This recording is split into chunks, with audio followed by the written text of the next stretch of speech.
Bueno, para hoy tengo seleccionado algunos ejercicios que son los que más o menos entran por lo general en algunos exámenes de la segunda parte y algo de costos, que es el primer ejercicio, como para que ustedes vean. ¿Están viendo mi pantalla bien? Sí, profe, se ve bien. Bueno, con las distintas fórmulas que habíamos visto de la clase pasada, ustedes pueden completar una tabla de este tipo que comúnmente les dan o una de este tipo que vamos a ver mañana.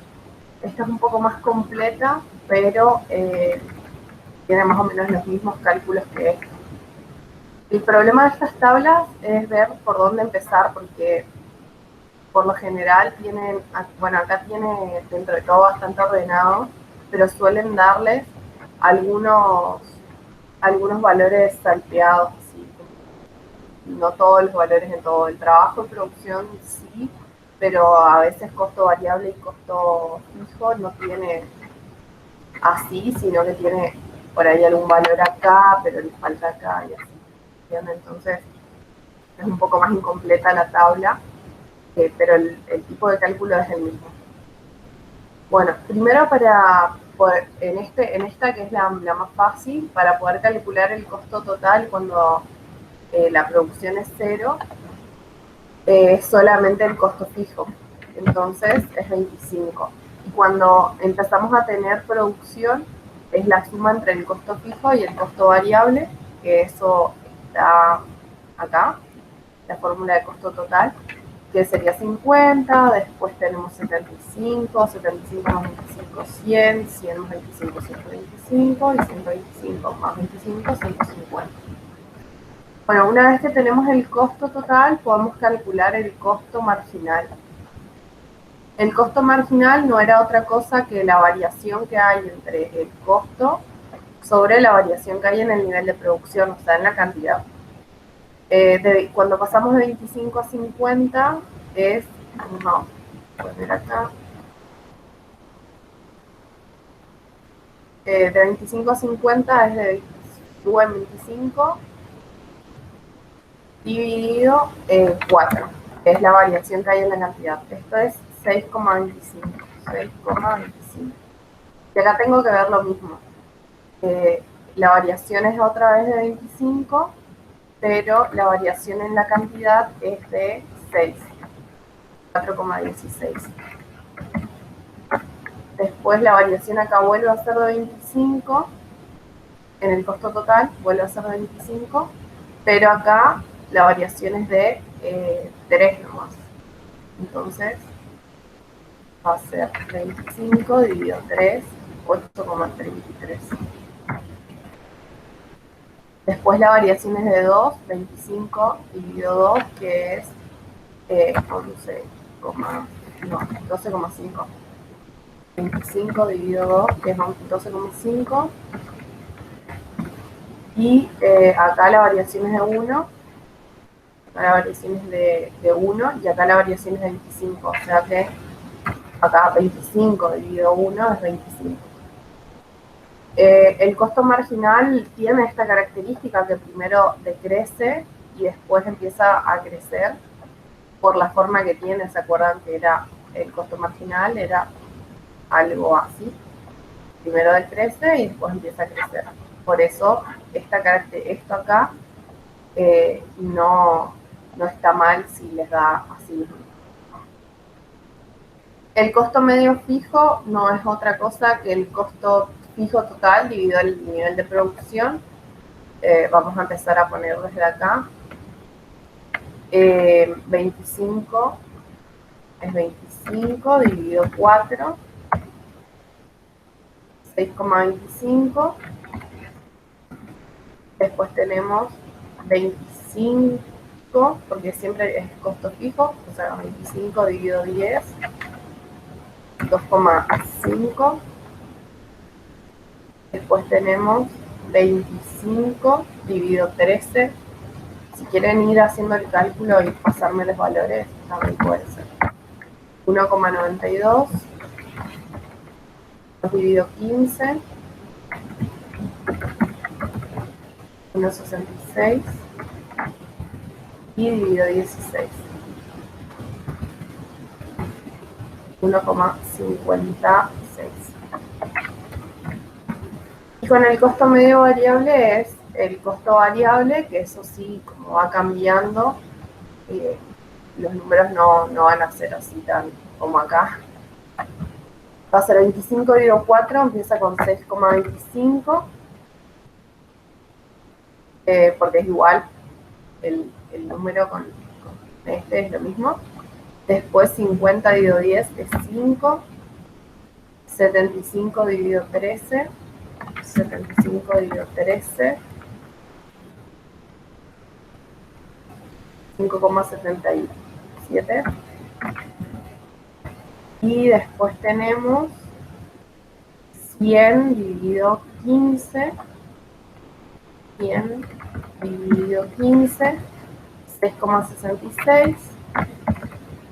Y después tenemos 150 dividido 16, 150 dividido 16, 9,37, 9,37. Acá lo mismo, al principio decrece y después empieza a crecer, todo por la forma en la que, o sea, la forma que tiene esto, digamos. Acá habrían más números antes, o sea, antes entre el 0 y el 4, habrían otros números que harían que estos valores, digamos, sean más pequeños, o no más altos. Entonces, esto, porque acá es donde se igualan, que sería el punto donde donde el costo medio y el costo medio variable cortan al costo marginal. O sea, el costo medio fijo, nosotros nunca, acá nunca lo graficamos. Ahora tenemos que ver en qué cantidad acá le corta en 4. El costo medio variable al costo marginal le corta en 4. Ahora vamos a ver en cuánto le corta el costo medio, que es el otro que graficamos. Nosotros, el costo medio es el costo medio fijo más el costo medio variable, que va a ser 6,25 por 2, 12,5.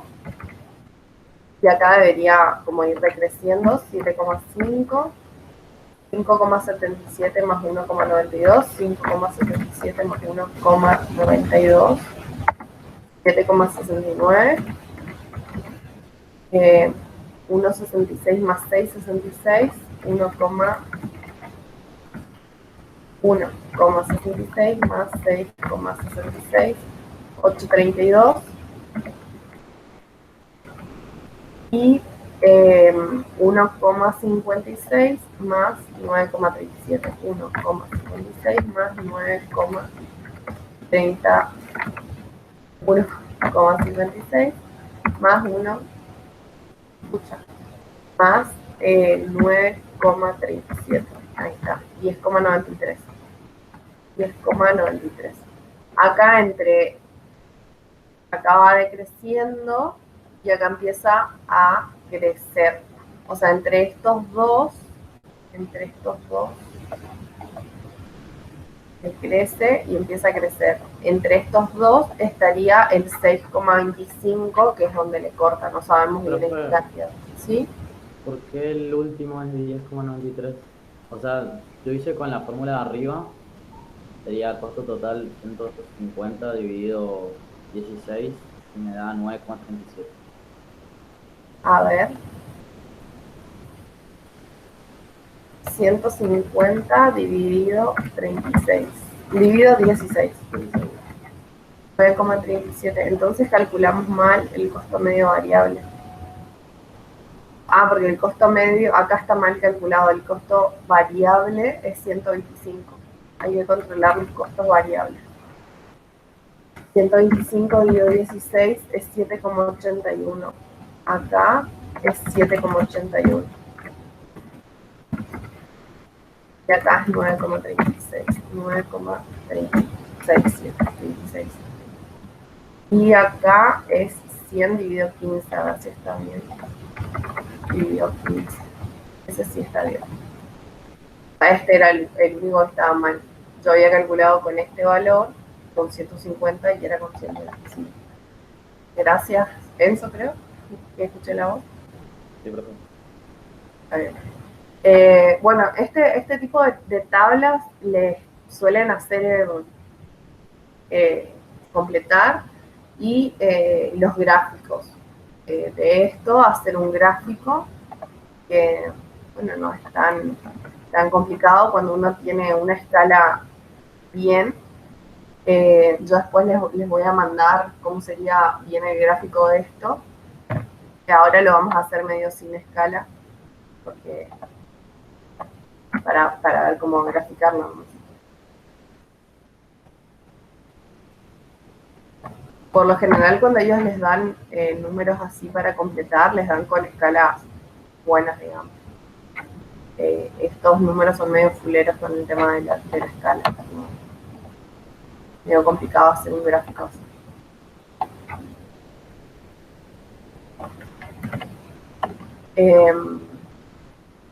Bueno, lo que ustedes tienen que graficar es costo marginal, costo medio variable y costo medio de esto que está acá, porque es solo costo. Entonces ponen las cantidades, que es 0, del 0 al 16, podemos poner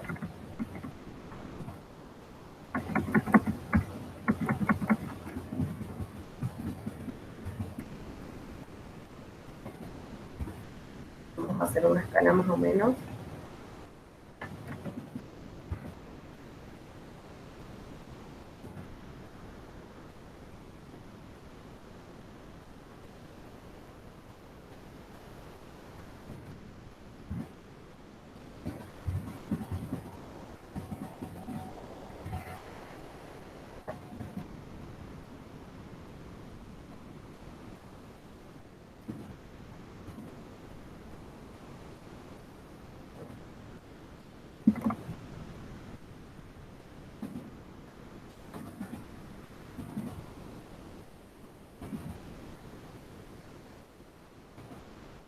Ahí. Y bueno, después vamos viendo el costo marginal y los demás respecto a los valores que están acá. Tenemos que ver el número más grande que tenemos, que es 12,5, y desde ahí empezar. 12,5, 12, 11,5, 11, 10,5, 10, 9,5, 9, 8,5, 8, 7,5, 7, 6,5, 6, 5,5,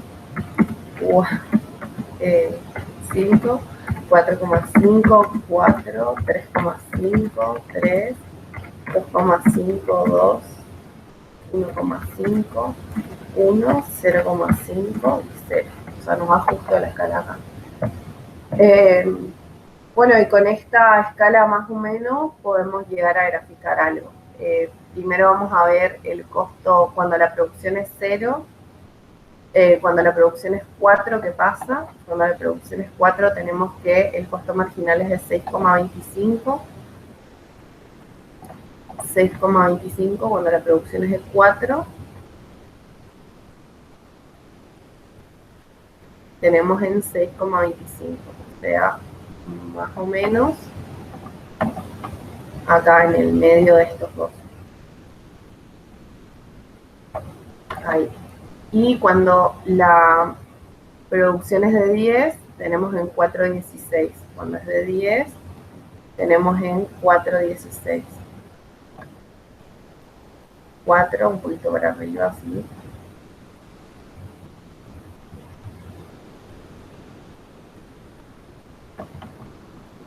Después, cuando la producción es de 13, tenemos que es de 8,33. 13. Vamos hasta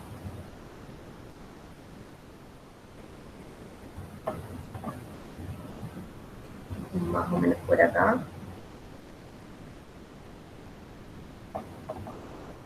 Cuando la producción es de 15, tenemos que el costo marginal es de 12,5 Bueno, el valor más alto era 25, pero no lo podemos hacer tan alto porque va a tener. O sea, se imagina que acá sube un montonazo, pero no importa. Si no, nos iba a quedar peor todavía la escala. Bueno, entonces acá podemos más o menos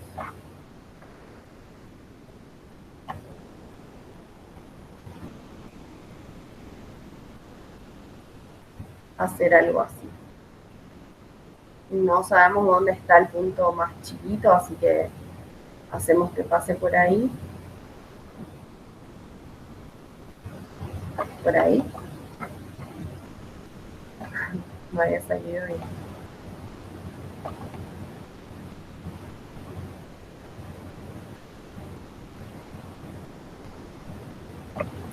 Ahí. Esto sería nuestro costo marginal, más o menos.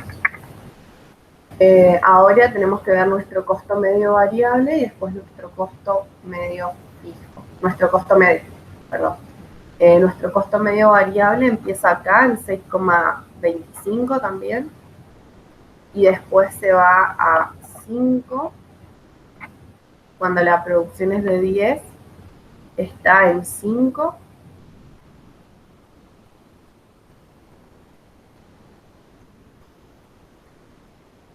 Acá.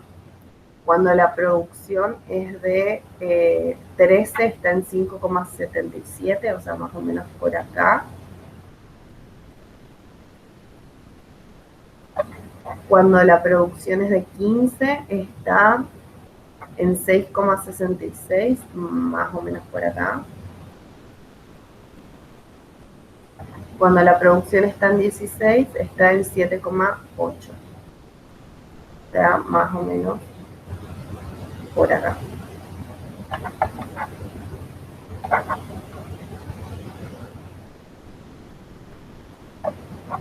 Si nosotros unimos todos estos puntos, vamos a poner el otro color.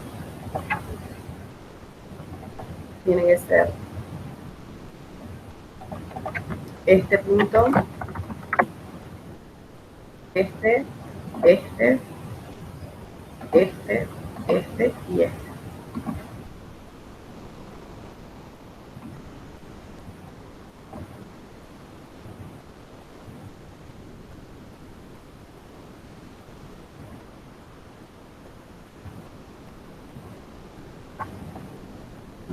Bueno, vamos a unir primero estos tres ahí y después vamos a unir esto.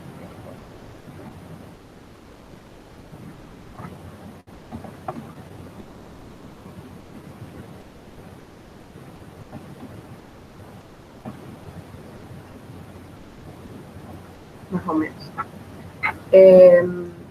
Acá como la escala no está bien, queda medio raro, pero debería ser un poquito más parejo acá. Después el costo medio tenemos 12, parte de 12,5, o sea, parte de acá, parte de 12,5. Después va en 10, va a 7,5 acá.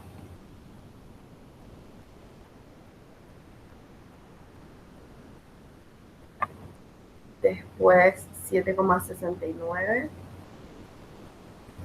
que es apenitas más arriba.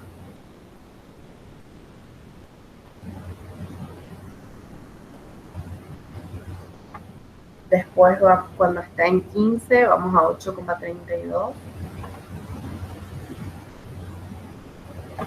Y cuando está en 16, a 9,36, o sea, más o menos por acá.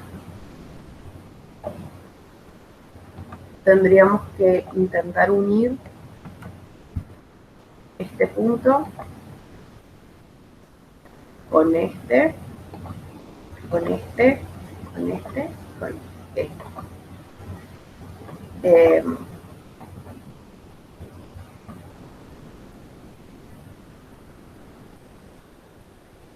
Se complica un poco así que vamos a hacerlo en partes.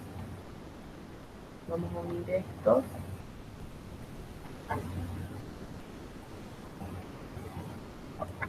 Ahí. Y ahora unimos esta.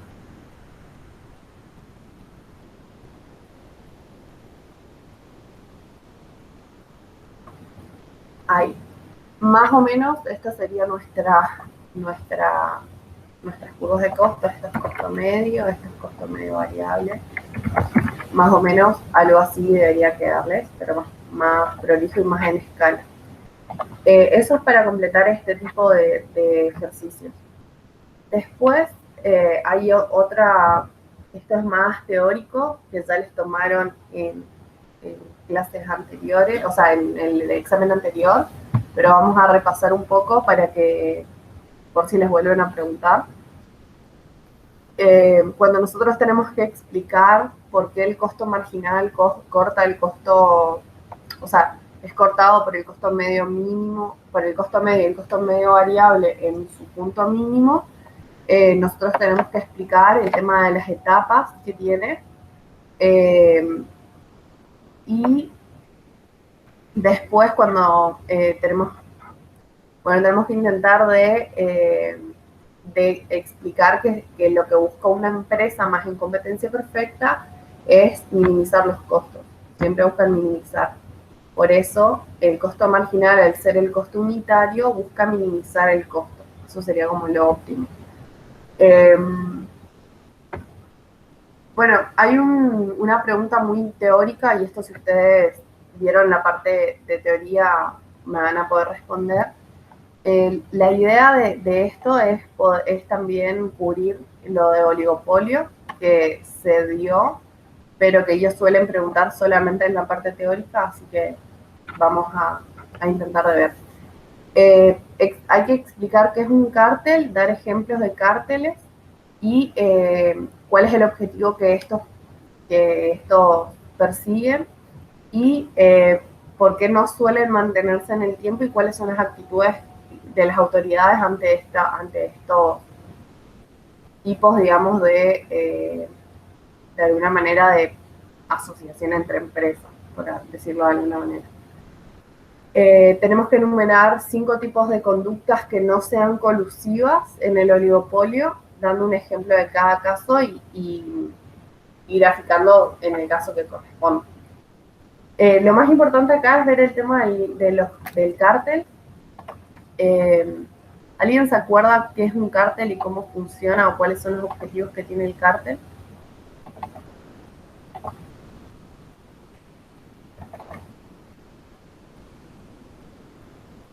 A ver.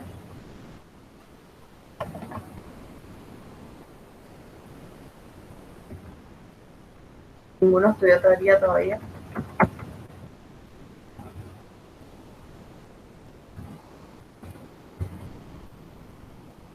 Bueno. Son acuerdos que hacen dos empresas para liderar tipo el mercado y acabar con la competencia. Sí, es como juntar, como Sería tener acuerdos. Como una asociación que hacen las empresas, pero de forma ilegal, puede ser, para pactar los precios o... Sí, puede ser, o sea, hay distintos tipos de cártel, digamos, o sea, hay algunos que son legales, o sea, no, sí, pueden ser legales porque dentro de lo que es el marco legal tienen un contrato y todo lo demás, o sea, firman un acuerdo, esa es la parte que los hace legales, pero dentro de lo que es la teoría es como como que todos los países intentan combatir de alguna manera con sus políticas a este tipo de conjunto de empresas que se asocian. Porque lo que hacen es, de alguna manera, combinar sus acciones bajo distintos acuerdos y bajo un nombre que los representa para actuar como un monopolio y llevarse los beneficios que tiene un monopolio. O sea, entonces ahí vienen las prácticas antimonopólicas o todo lo que sean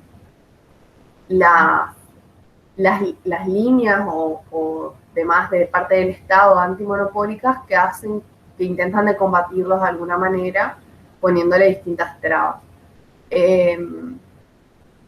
Bueno, entonces, ¿qué es? Es la combinación de empresas que tratan de limitar la acción de la competencia mediante la fijación de precios y cantidades. Ellos, de alguna manera, acuerdan este tipo de conductas que van a tener. Puede ser un acuerdo que esté firmado de la forma más legal, o puede ser acuerdo de palabras, que por lo general cuando son empresas tan grandes no existe mucho el acuerdo por palabras. Lo que tiene el cártel es que es lo que la desventaja, por así decirlo, que es lo que les pregunta justamente acá, ¿por qué no suelen mantenerse en el tiempo? No suelen mantenerse en el tiempo porque cualquiera de las empresas en algún momento puede romper con el acuerdo.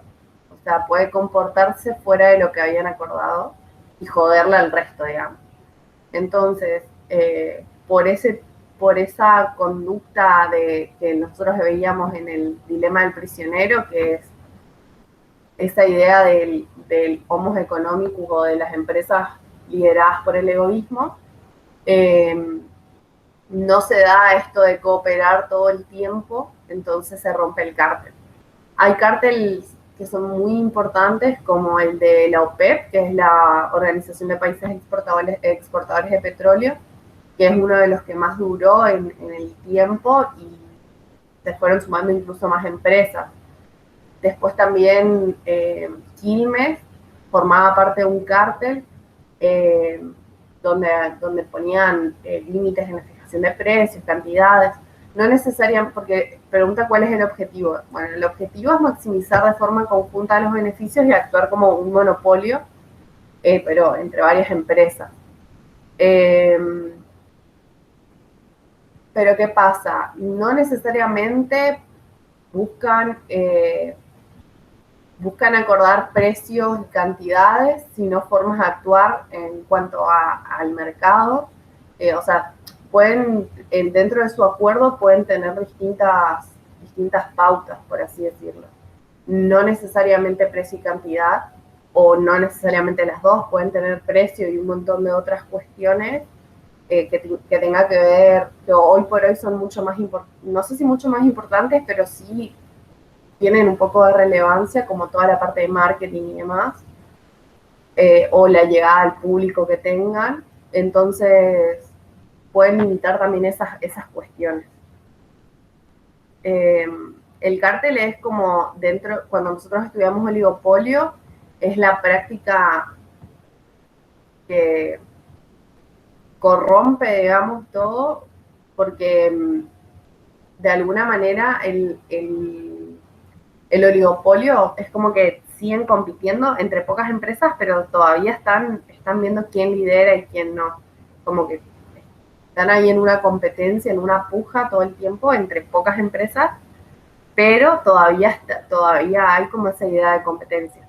Cuando se forma un cártel, eso se corrompe y se llega al otro extremo, que es actuar como un monopolio. Por eso es tan importante leer sobre cártel para el examen y demás, porque suelen preguntar como ese punto donde se corta, porque nosotros acuérdense que teníamos como una especie de recta así, y acá teníamos a la competencia perfecta, acá teníamos el monopolio, y más o menos en el medio teníamos a la competencia monopolística, y acá más o menos teníamos al oligopolio. Entonces, si bien el oligopolio se comporta como un monopolio, todavía tiene la parte de competencia que está tirada por acá. Entre pocas empresas, pero todavía hay un poco de competencia. Y bueno, y eso es lo que cuando se forma el cártel se rompe y se termina tirando todo para el lado del monopolio. Hasta que alguno de los dos rompa ese acuerdo. O sea, alguna de las empresas rompa el acuerdo. Suelen darse muchos cárteles cuando hay dos, o sea, son duopolios, hay solamente dos empresas que compiten. ahí es donde más se ven este tipo de soluciones, digamos, que son colusivas. La otra pregunta que nos hacía este tema, digamos, que se tomó en un examen, es enumerar 5 conductas no colusivas oligopólicas, explicando cada una.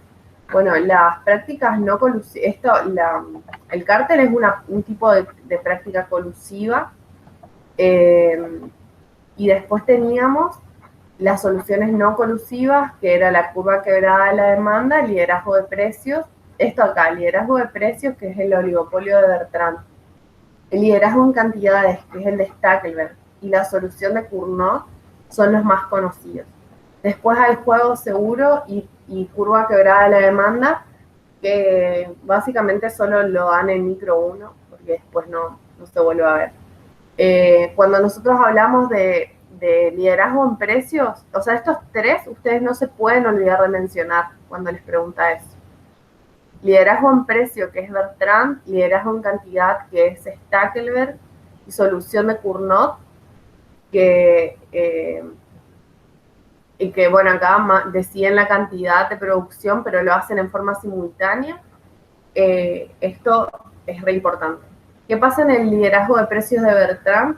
Primero hay uno que fija el precio, el líder, y el seguidor se adapta a eso. Y en el caso del liderazgo en cantidad, que es de Stackelberg, el líder define la cantidad y el seguidor se adapta. ¿Por qué? Porque hay una cuota es como que el oligopolio tiene una cantidad de X, ponele, tiene 100 es la cantidad máxima que puede producir. Si el líder decide producir 90 porque su capacidad le da, el seguidor tiene que poner 10. Si el líder decide poner 80, el seguidor puede poner 20. Por eso decimos que se adapta. El seguidor se adapta para completar la cuota de mercado que pueden completar, digamos. Después en el precio pasa lo mismo. Si el líder, dado sus costos y todo lo que tiene que analizar, decide poner cada cerveza a 150 pesos, el seguidor se adapta a eso y pone las cervezas en función a ese precio que pone el líder. Y obviamente teniendo en cuenta sus costos y todo lo que se hace en análisis de precios. En el caso de la solución de Cournot es muy particular porque cada empresa elige al mismo tiempo, no es que una está mirando lo que hace la otra, sino que ambas deciden qué hacer, pero no deja de ser un oligopolio porque son pocas empresas. Si tenemos que poner ejemplos conocidos, en liderazgo en precios vamos a tener a YPF. YPF determina el precio y el resto de alguna manera se adapta. En liderazgo en cantidad, nosotros cuando vemos a la empresa, bueno, son ya casi, podrían ser como una especie de cártel, pero cuando vemos a las 3 empresas de colectivos acá, que serían Tipoca, Casimiro y Venci Venga, Casimiro es el líder en la cantidad, él determina cuánto recorrido hace y cuántas líneas tiene, y los demás se adaptan a eso y completan lo que falta, digamos. La solución de Cournot, en cambio, podemos poner como ejemplo a Cetrogar y a Musimundo, donde cada uno determina qué pone en el mercado, digamos, y a qué precio, y el otro solamente le sigue. O sea, lo hace de forma simultánea, cada uno elige, bueno, eso es lo que está en el mercado. Lo que pasa con la solución de Cournot es que acá se cuidan, en la de Stackelberg, se cuida para mantener una cantidad que implique un precio beneficioso, digamos. En el caso de Cournot, si ambas empresas se zarpan en la cantidad, lo que pasa con el precio, digamos, es que va a tender a bajar, porque como es una práctica, un tipo de mercado no perfecto, el precio está en función de la cantidad. no son precios aceptantes. Entonces, cuanto más cantidad, menor precio. Si la suma entre los dos es demasiada, lo que va a terminar logrando eso es que el precio disminuya. Yo les voy a mandar así como les había mandado a las empresas y de los mercados y demás, como unos recordatorios al WhatsApp para que ustedes sepan identificar, o sea, puedan leerlo o tenerlo a mano y poder identificar bien estas tres. Bueno. Acá, yo no me acuerdo si hicimos o no con estos valores, pero podemos cambiar los valores de todos modos y hacer otro.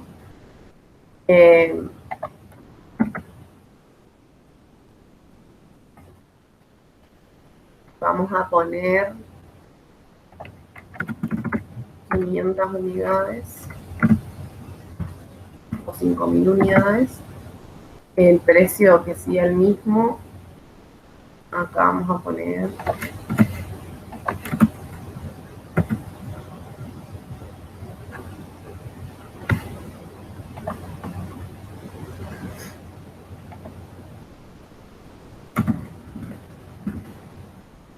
bueno. Primero, el mismo proceso de siempre, tenemos que ver qué tipo de estructura de mercado es. Acá hablábamos de pastas, este era el que habíamos hecho la vez pasada, el de pastas dentales. Nosotros, ¿qué veríamos acá? Vamos a hacer una especie de repaso de cómo tenemos que ver cada uno de los ejercicios. Nosotros vemos pastas dentales, ¿qué teníamos que ver? ¿Se acuerdan? Carlos y Enzo estuvieron en la clase y hablamos un montón sobre este tipo. Pueden ser pastas dentales o pueden ser detergentes o cualquier otro de esos productos. ¿Qué particularidad tenía? Que era un mercado donde había muchas empresas. Pero pocas son las que tienen poder de mercado. ¿Y qué hace que tengan ese poder de mercado, por así decirlo? La marca. Entonces había una diferenciación. Sí. Yo me di cuenta que es mercado imperfecto porque el precio es de 12 y el ingreso marginal es de 7,5. Claro, eso era lo que decíamos en la clase también anterior. Nosotros miramos acá, miramos el precio y el ingreso marginal, miramos acá y decimos mercado imperfecto. Mercado imperfecto. Pero si pensamos en un mercado imperfecto y después miramos acá y decimos pastas dentales. Las pastas dentales, hay 800 marcas de pastas dentales, o sea, no. Esto acá me dice competencia. Entonces, ¿qué pasa? Esto me dice competencia, esto me dice mercado imperfecto. El punto medio entre los dos me lleva a decir competencia monopolística. Competencia monopolística. Y así puede pasar con un montón de tipos de productos, como decíamos en la clase anterior. No sé, los yogures, por ejemplo. Hay 10 marcas de yogures que se venden en Argentina. Pareciera así, si yo pienso en el yogur, no, bueno, es competencia. Pero empiezo a mirar esto, pues los datos que me dan de precio e ingreso marginal, y digo, no, es un mercado imperfecto. Entonces, ¿qué pasa en el medio? Tiene características de la competencia porque hay libre entrada y salida de empresas, había libre entrada y salida de empresas, pero no son precios aceptantes. O sea, ellos determinan el nivel de precio y además pueden llegar a monopolizar un sector según la marca. Entonces digo, bueno, no. Esto tiene que ver con competencia monopolística. Cumple características del mercado imperfecto, o sea, del monopolio, y cumple características de la competencia. Bueno, ahí empiezo a ver el tema de los valores. Digo, producción, que es cantidad, es 5.000. El precio, que es igual al ingreso medio.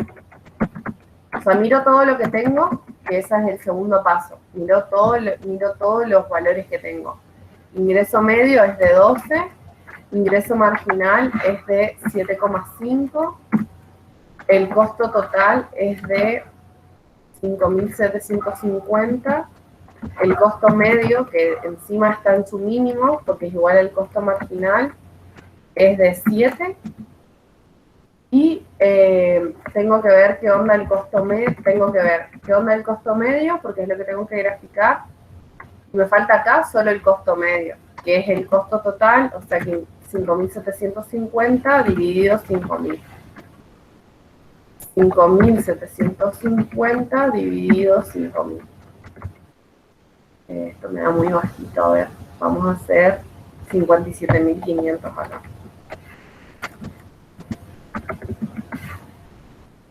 57.500 dividido 5.000. 11,5. El costo medio es 11,5. Vamos a agregar un 0. Ahí está. Bueno, una vez que tengo todos estos valores, lo que tenía que hacer era graficar. Y ahora, no sé, Enzo, Carlos, o creo que era Anabela que estaba conectada, que decía desconocido. Bueno, si me pueden decir cuáles son los pasos para graficar. ¿Qué era lo primero que tenía que mirar para graficar? Y lo primero que miraba para graficar era la cantidad. La cantidad, muy bien. La cantidad. Mi cantidad era de 5.000. 5.000. Entonces acá le hacía marcaba como este límite, que era esta la cantidad, y empezaba a ver los valores que tenía acá. En 12 tenía, vamos a hacerle una especie de escala para que quede mejor. Nuestro valor más alto es 12, 12, 11,5, 11, 10,5, 10, 9,5, 9, 8,5,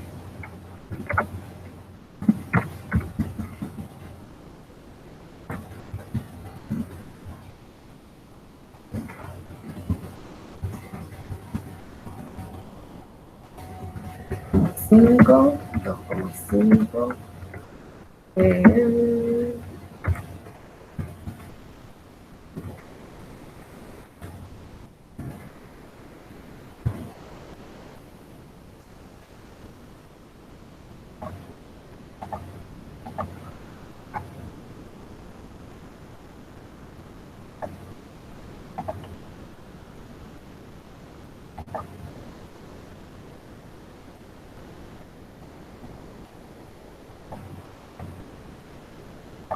más o menos ahí.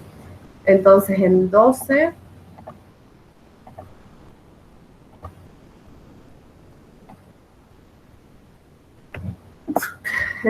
tenemos el ingreso medio. En 12 tenemos el ingreso medio, en 7,5 tenemos el ingreso marginal, en 11,5 teníamos el costo medio, el costo medio variable y el costo marginal teníamos en 7, y eso era todo lo que teníamos que graficar. Bueno, ahora empezamos a trazar las líneas más gruesas. Tenemos acá la demanda.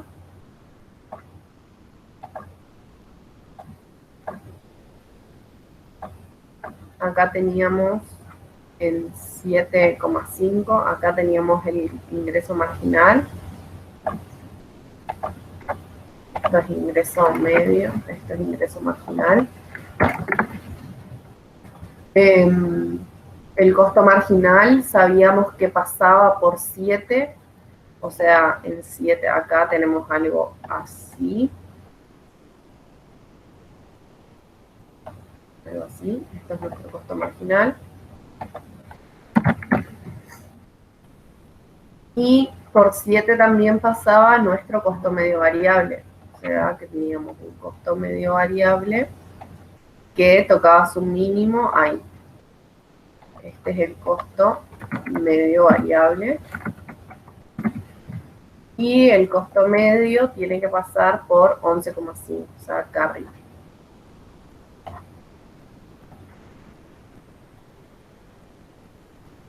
Nuestro mínimo tiene que pasar por el costo marginal, pero por ese valor tiene que pasar sí o sí el costo medio. Así que va a ser más o menos así. Bueno, una vez que tenemos esto más o menos graficado, vamos a ir acá y vamos a decir lo que tenemos que comparar para ver si tenemos pérdidas o ganancias es el costo medio con el costo medio con el ingreso medio. Me fijo mi ingreso medio es de 12. Me fijo mi costo medio es de 11,5. Por muy poquito, pero todavía tengo ganancias. Esto es mayor, así que tengo ganancias. Nuestras ganancias van a estar determinadas por este rectangulito que está acá. Acá está nuestra ganancia.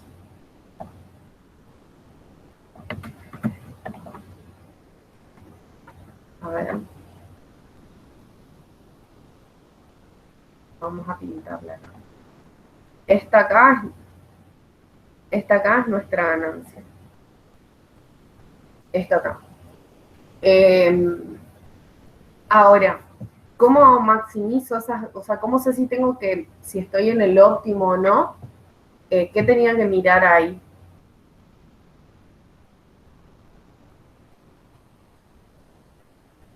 ¿Qué tenía que comparar para saber si estaba maximizando o no las ganancias? El costo marginal con el ingreso marginal. Ajá, miraba dónde se cruzaban. Tienen que ser iguales. Entonces, ¿dónde se cruzaban ahí? Es acá más o menos. Entonces digo, bueno, no está maximizando porque le falta ahí un toquecito, digamos. Entonces, para poder maximizar tendría que llegar como acá, digamos, a este punto. ¿Qué tiene que hacer entonces la empresa para maximizar sus ganancias? Para maximizar las ganancias, debe aumentar la cantidad a costa de ¿qué? De reducir el precio. Ajá.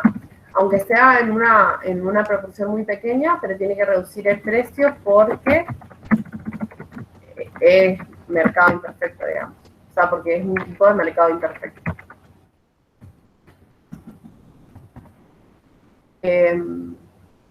Bueno, eso es lo que vemos. Y cuando nos preguntan qué va a pasar a largo plazo, ¿qué pasaba en la competencia monopolística a largo plazo? A ver, ¿quién me sabe explicar?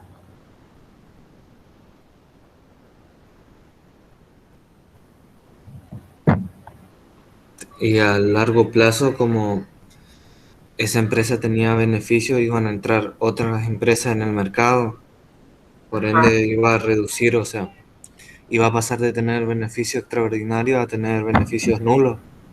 Pero, como es una competencia monopolística,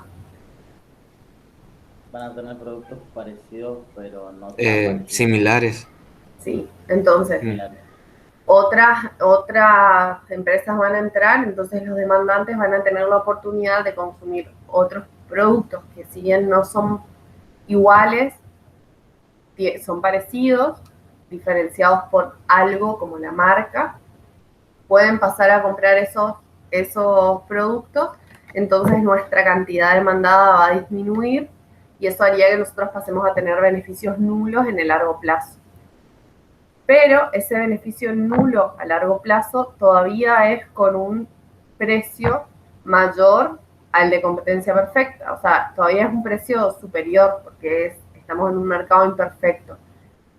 Y además tiene la particularidad de que no minimizaría el costo. O sea, a diferencia de la competencia perfecta, en el beneficio nulo no se minimiza el costo.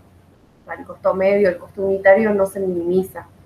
¿Por qué no se minimiza el costo? Por esto que hablábamos del teorema de las capacidades, si quiere minimizar el costo, incurriría pérdidas, entonces no lo haría, digamos, porque es un tipo de mercado imperfecto.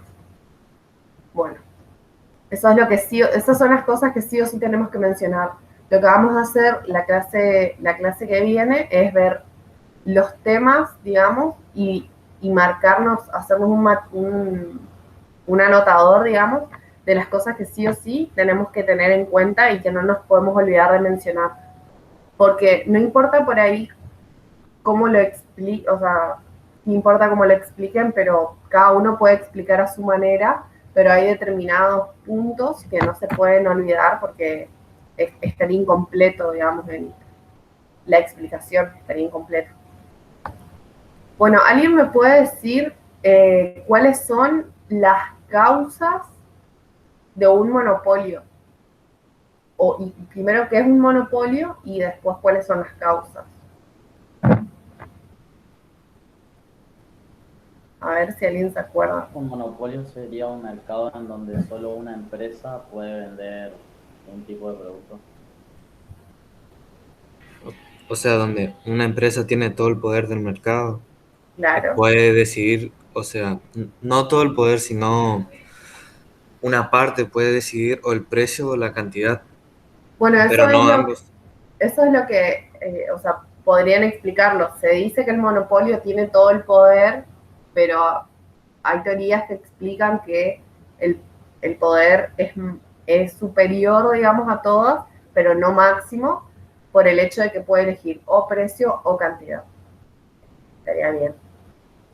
O sea, explicar bien eso, de que si bien o sea, si bien se dice que el monopolio tiene un poder de mercado absoluto, eso no ocurre porque puede elegir precio o cantidad.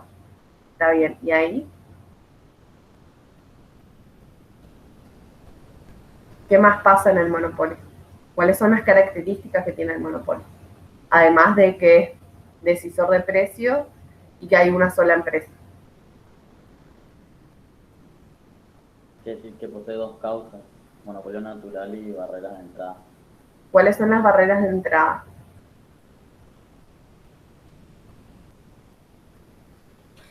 El monopolio natural era una. El monopolio natural es una causa, después las Sí. barreras de entrada. A ver, explícame cómo se da el monopolio natural o por qué se da el monopolio natural. Y ese se da porque hay una empresa que opera con costos inferiores a las otras. Si con costos tan bajos, o sea, tiene costos tan bajos que conviene que esa empresa produzca. Claro. ¿Por Y qué? las Porque otras empresas termina no pueden beneficiando. competir. Otras empresas no le pueden. Sí, lo que pasa con el monopolio natural es que el Estado como juez, digamos, mira y dice, bueno, esta empresa produce a costos tan bajos que termina beneficiando a la población. Entonces nos conviene que esta empresa produzca y tenga el monopolio natural. Entonces impedimos de alguna manera que otras empresas produzcan y que produzca solo esta. Entonces se le da el monopolio natural y esa es la particularidad que tiene el monopolio natural.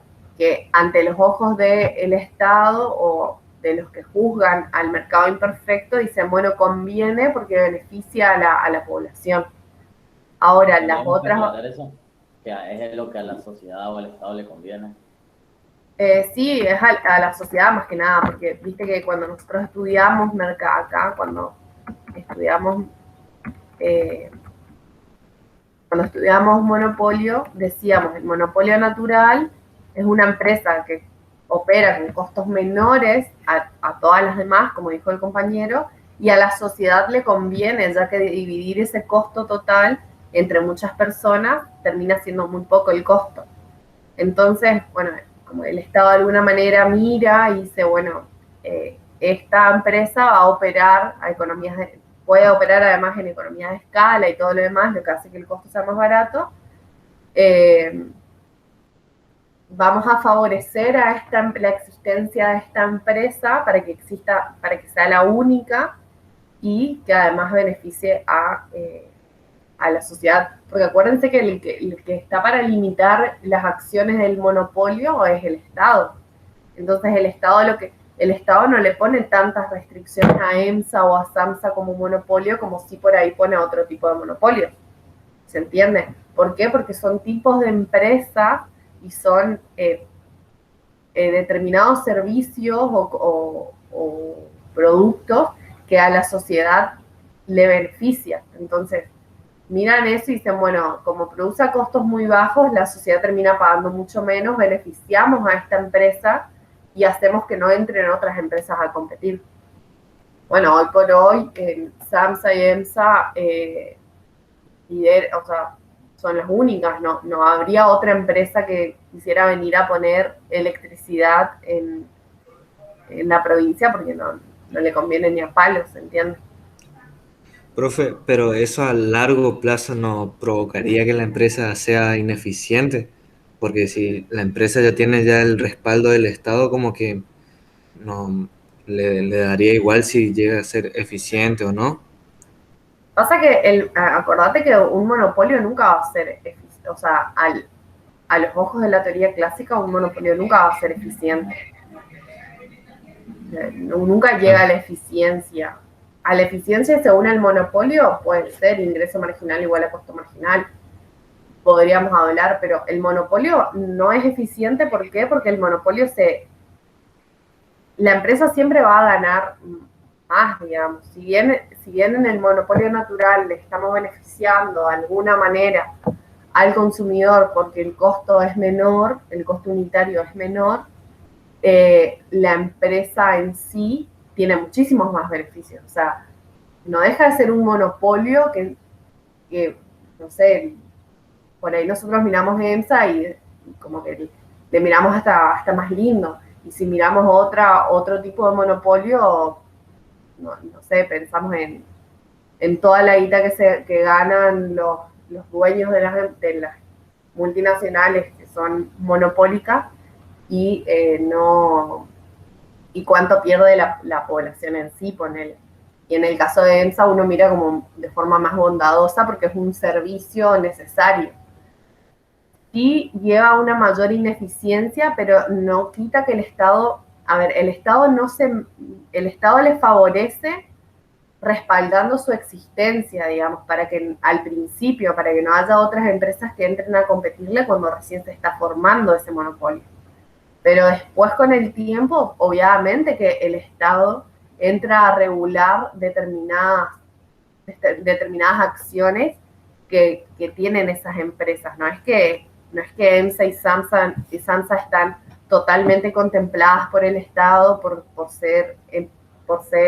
tener costos menores y ser necesarias, sino que de alguna manera el Estado en algo les está regulando todo el tiempo. Más en un tipo de Estado como el nuestro, que es de centro-izquierda, ¿se entiende? Nosotros ya habíamos hablado en la primera parte, cuando hablábamos de los tipos de sistemas económicos, hablábamos de eso, de qué pasa con los distintos estados y cómo controlan la parte económica. Bueno, nosotros decíamos, ¿es centralmente planificada o es mixta? En el caso de Argentina, es mixta. Bueno, es mixta tirando a centralmente planificada, entonces el Estado sí o sí va a intervenir de alguna manera. Cuando EMSA se quiere zarpar, porque EMSA ya monopoliza todo y todo lo demás, se quiere zarpar, el Estado le dice, bueno, pará, porque yo te ayudé a que vos seas la única que produce, tenés costos mínimos, tenés que seguir manteniendo eso, ¿se entiende? O sea, dentro de lo que tenga que subir, tiene que seguir teniendo costos bajos, porque no se puede olvidar que es un monopolio natural, un monopolio respaldado por el Estado y que tiene que beneficiar a la sociedad, ¿se entiende? Se entiende, se entiende.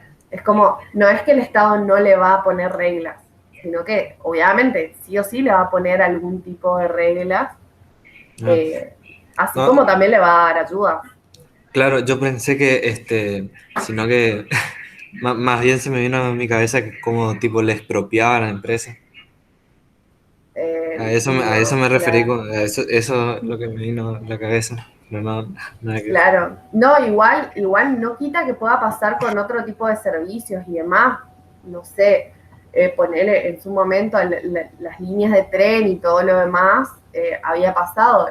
Hay otros casos que nosotros veíamos, que lo que puede pasar es que el Estado se puede quedar con la empresa. O sea, el Estado puede decir, bueno, yo me voy a quedar con esta empresa, va a ser un monopolio del Estado, pero eso es otro tipo de,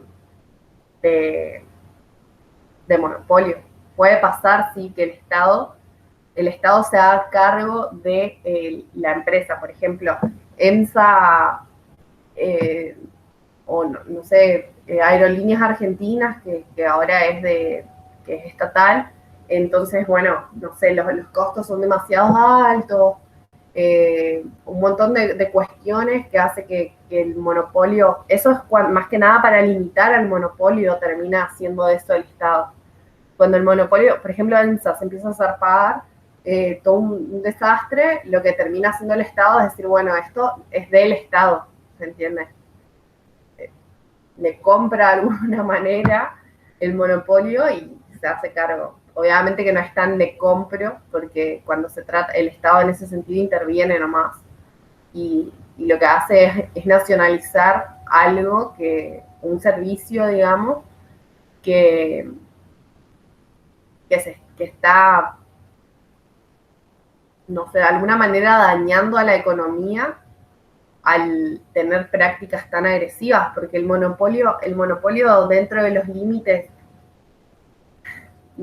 no sé, para mí, y esto es por ahí una acotación muy personal, pero cuando nosotros vemos al monopolio dentro de un país que es de centro izquierda o del centro, ponele, que de alguna manera todavía el Estado interviene limitando, el monopolio no es tan agresivo como en países donde directamente la derecha maneja, o sea, no, es el libre mercado.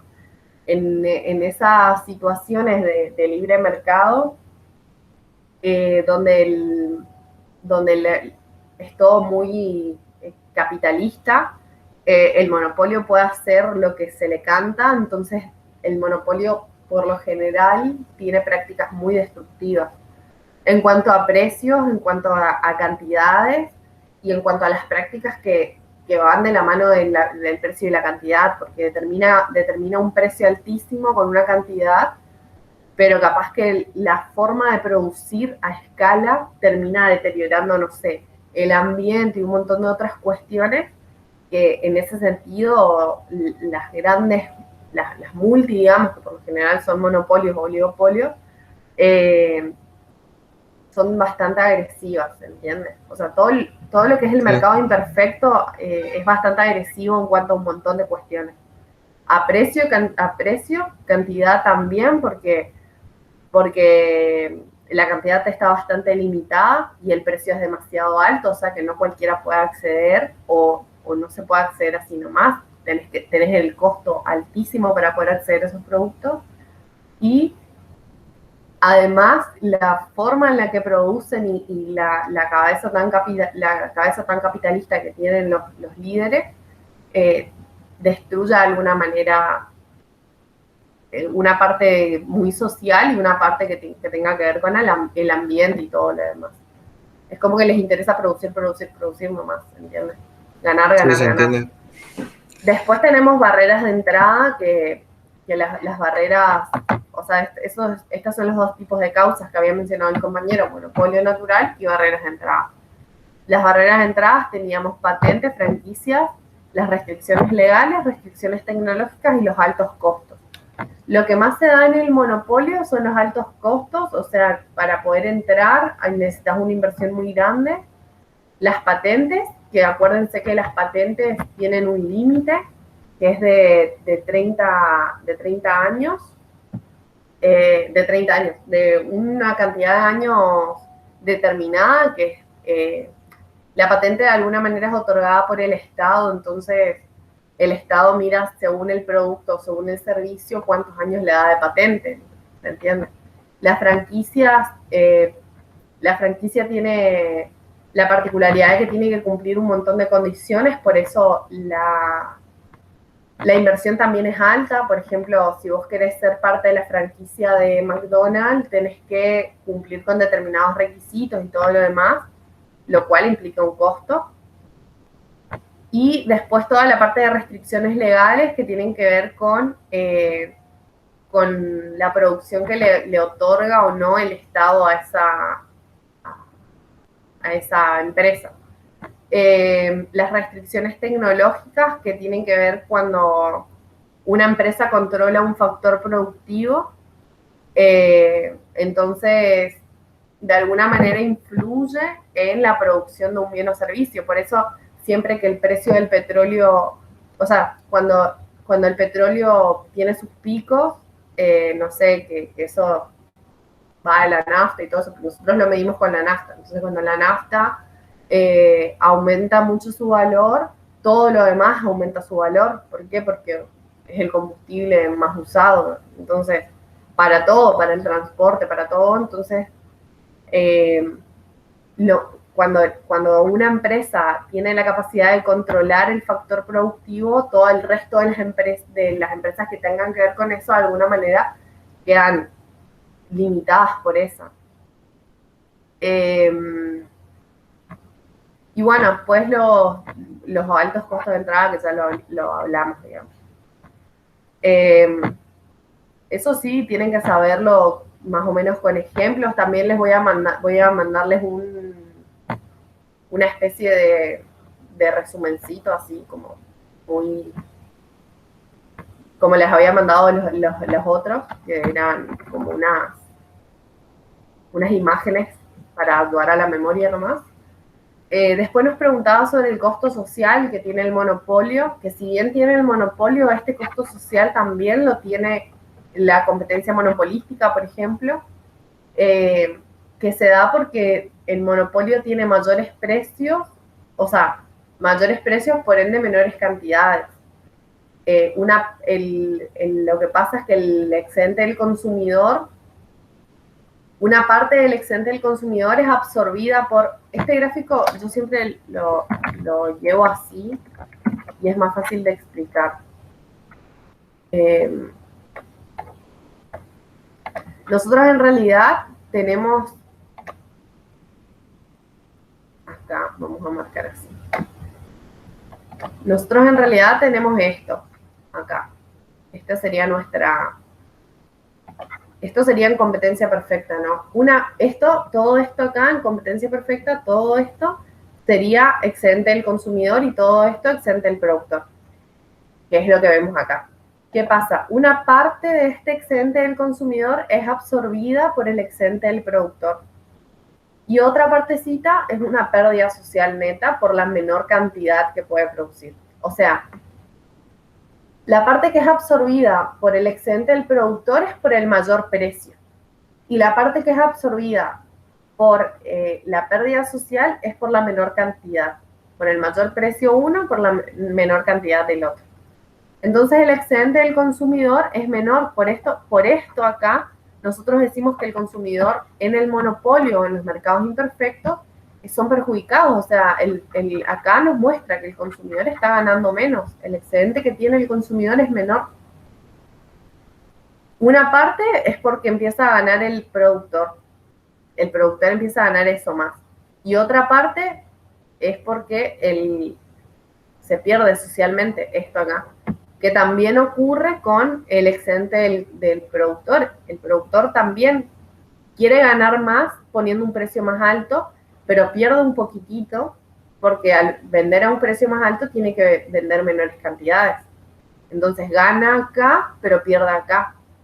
Pero todavía ese excedente sigue siendo mayor. O sea, esta pérdida al productor no le es muy significante al lado de todo lo que gana. Entonces, lo que termina pasando es que el productor termina teniendo un excedente bastante grande, el consumidor un excedente mucho más pequeño que en competencia perfecta, y todavía hay una parte que es pérdida social, una parte que no se la lleva a nadie, digamos. O sea, eso también esto es súper importante que ustedes lo entiendan y que lo sepan explicar, eh, porque suelen preguntar sobre eso. Bueno, esto lo vamos a ver mañana también. Vamos a ver estos acá. Dice, sobre estructura de mercado. Una empresa que posee oferentes y productos diferenciados, acá que me está diciendo que es una competencia monopolística. Posee oferentes y productos diferenciados. Eso es competencia monopolística. Y en el largo plazo obtiene beneficios normales. O sea, acá también beneficios normales. Si nosotros hablamos de diferenciados, hasta acá podemos decir, bueno, es mercado imperfecto sí o sí. Y a largo plazo obtiene beneficios normales. Esto me lleva a decir que es competencia monopolística. ¿Por qué? Porque un monopolio a largo plazo no necesariamente va a tener beneficios normales. Un oligopolio lo mismo. Y una competencia perfecta no va a tener productos diferenciados. Entonces me lleva a decir que es competencia monopolística. ¿Se entiende? Y esto, por lo general, a ustedes les dan así, para que ustedes marquen. Esta es la modalidad que adoptaron muchos profes en el segundo, en toda la parte virtual, digamos, en la segunda tanda de la virtualidad, en realidad, ya desde el recuperatorio y las mesas, por el hecho de que es más fácil, digamos. Y ustedes tienen que, de alguna manera, justificar. Por ejemplo, poner opción B y justificar por qué la opción B. Bueno, vamos a llegar hasta acá.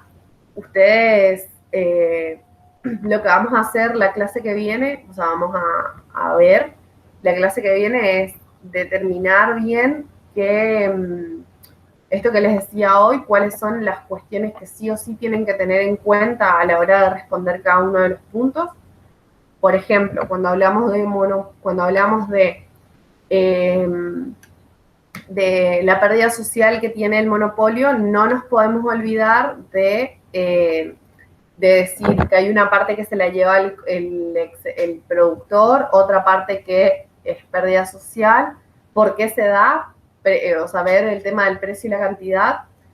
Cuando nosotros hablamos de la competencia monopolística, cuando hacemos análisis a largo plazo, no nos podemos olvidar de decir que hay productos diferenciados y no nos podemos olvidar de el teorema de la capacidad, que era re importante porque es lo que hace que no minimice costos. ¿Y por qué no minimiza costos? Esas son pavadas que sí o sí nos tenemos que acordar. Lo que vamos a hacer es, yo les voy a facilitar algún tipo de, o vamos a armar algún tipo de cuadrito que les quede facilitado a ustedes, para que ustedes eso lo puedan mirar antes de rendir y acordarse que sí o sí tienen que hablar sobre eso. ¿Cómo lo hablan o cómo arman su respuesta, digamos? Es indistinto, pero al tener una guía de qué sí o sí tienen que entrar dentro de cada tema, es más fácil de poder responder. Bueno, eso, y vamos a ver algunos ejercicios más. También lo que vamos a hacer es ver los tipos de ejercicios que normalmente entran y cuáles son los pasos que tengo que seguir para completar ese ejercicio. Entonces, al quedarles un poco más mecánico, es más fácil. Vamos a ver algunos ejemplos más de la realidad de, por ejemplo, que suelen preguntar mucho, competencia monopolística, oligopolio, monopolio y competencia perfecta. O sea, de los tipos de mercado suelen hacer preguntas sobre ejemplos y suelen darles algunos tipos de industrias y que ustedes identifiquen. Ese tipo de ejercicio vamos a hacerlos el jueves para que ustedes estén un poco ambientados a eso. Por ahí, volver al tema de tanto de los números no me interesa tanto, porque o sea, se dio bastante eso y ustedes entendieron el mecanismo, pero sí me parece que es importante identificar cada cosa o cómo resolver cada cosa, por lo que yo les decía, que la mayoría de los errores que vi es por no saber identificar, no mirar bien que esto que decía Carlos hoy, me di cuenta que era mercado imperfecto porque el ingreso marginal no era igual al costo marginal.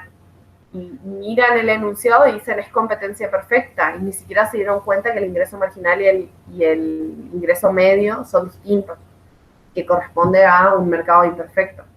Entonces, esas cosas me interesa más que ustedes sepan identificar a que al tema de los números en sí, ¿se entiende? Si bien vamos a hacer algunos ejemplos numéricos, vamos a recalcar un poco más eso porque ya es la clase previa a su examen.